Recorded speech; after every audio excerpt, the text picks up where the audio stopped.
My name is Offutt, and I know everyone in this band.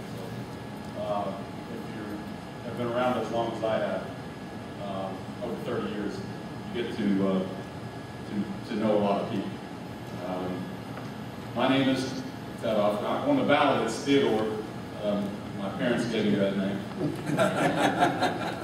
So, Butch Tennant told me that if I made my name longer, that people would notice it on the ballot. So I'm number 3. It's Theodore Offutt. So hopefully that'll work. I doubt it. I hope, Anyway, as I said, in 1976, I took an oath. I would protect and serve. The last 35 years or so, in one way or another, I've been protecting and serving. 28 years in the Fairmont Police Department, the last 14 as Chief of Police. When I retired, I went to work as a teacher in Marion County. I had a degree. My mother wanted me to get a college degree. It's the first in my family. First in my family to graduate from high school. But anyway, I graduated from Fairmont State College. I know they call it Fairmont State University now.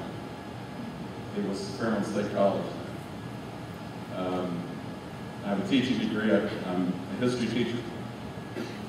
And I enjoy teaching very much. I'm probably the only person here that's been locked down twice in a Marion County school. Once for a bomb threat, once for a man with a gun outside. I know how important it is to put law enforcement in and around schools. As a teacher, my responsibility was to lock the door and hope the man with the gun didn't come in and kill the kids.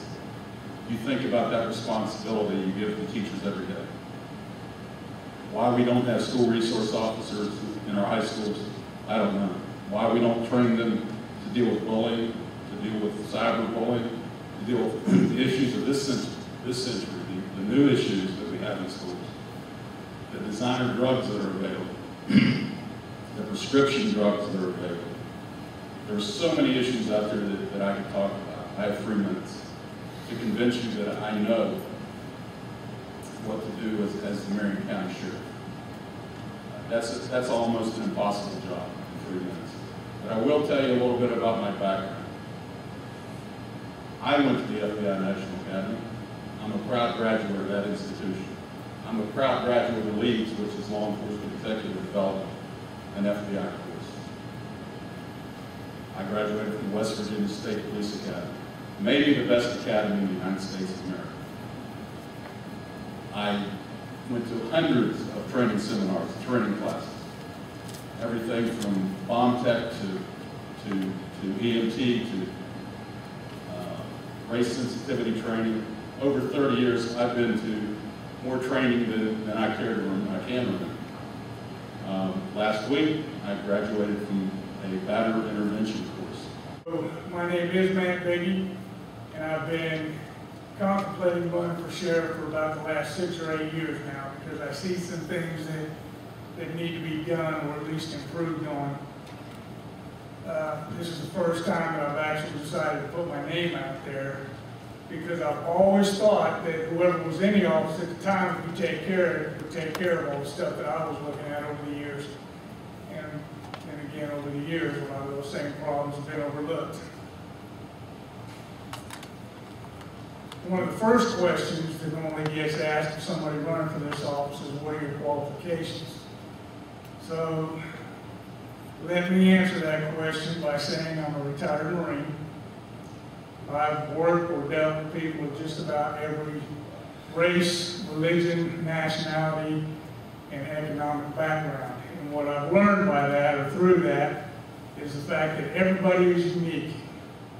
No two classes of people are going to feel exactly the same way about any given topic. I spent the majority of my professional life in law enforcement and corrections, and that's about 41 years worth now at this point, if that gives my age away a little bit. While on active duty in the Marine Corps, I was a military police officer and a corrections specialist. I worked in the Criminal Investigation Division while assigned to Camp Pendleton, California. I was working as the duty warden for the base correction facility. While at the Marine Corps Combat Development Command in Quantico, Virginia, I was assigned as federal law enforcement, and I was responsible for enforcing all federal, state, and local laws as well as fish and game.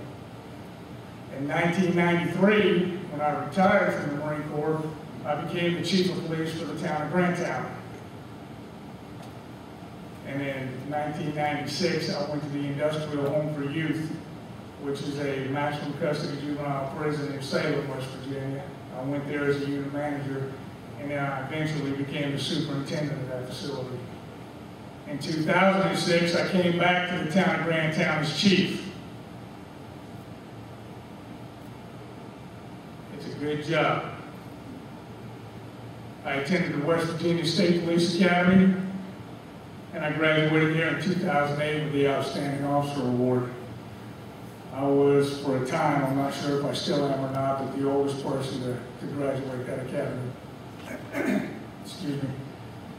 I'm on the board of directors for the Marion County Child Advocacy Center, and I'm also on the Marion County Sexual Assault Response Team.